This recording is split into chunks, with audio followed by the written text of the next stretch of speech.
We're making maple whipped sweet potatoes because the only thing better than sweet potatoes is throwing extra sweet stuff on it.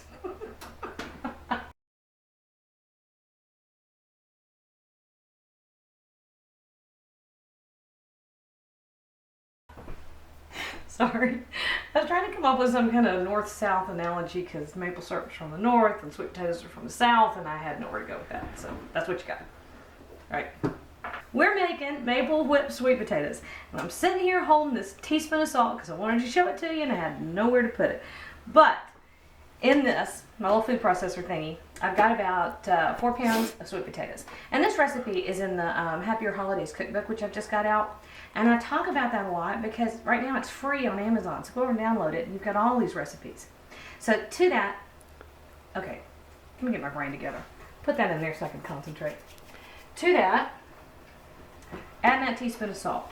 But all I did here was I roasted these sweet potatoes in a 400-degree oven for about an hour. And I stuck them over there and let them cool.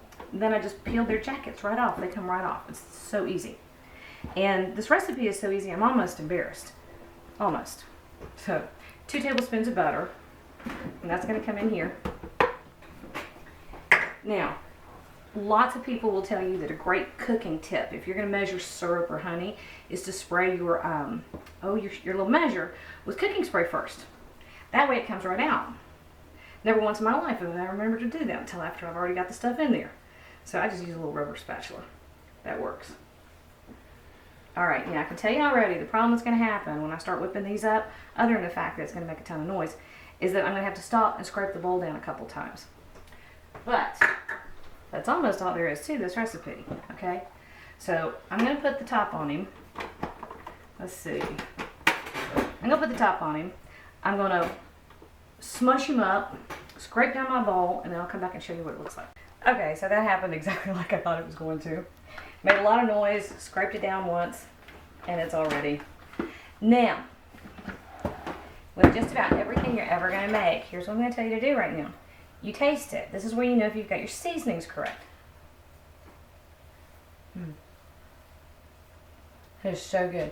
I don't know what it is this year, but the sweet potatoes have really been sweet. Which, I know, Ricky, it's a sweet potato.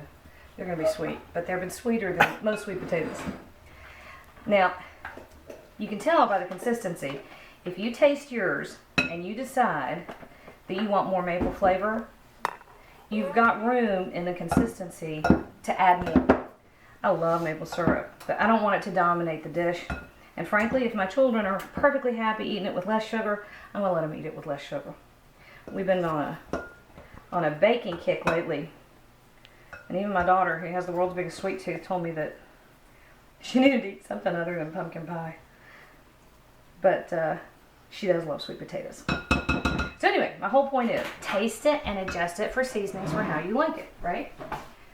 It's your food. You should have exactly what you want. Now, if you want to, the cool thing about this is that you can throw this in a casserole dish and cover it with foil and then reheat it in a 350-degree oven for about half an hour, and it will be so nice. And if not, you can serve it just the way it is. So, again, my spoon. My clean spoon. If I've helped you out at all, check me out on Facebook. I'm on Twitter and I'm on Pinterest, and I've got a new Patreon page. But the cool thing is, my new cookbook, Happier Holidays, How to Eat, Drink, and Stay Merry, is live on Amazon, and I think it's even free right now. So run over there and download it, and you'll have all of these recipes, right? So, maple whipped sweet potatoes.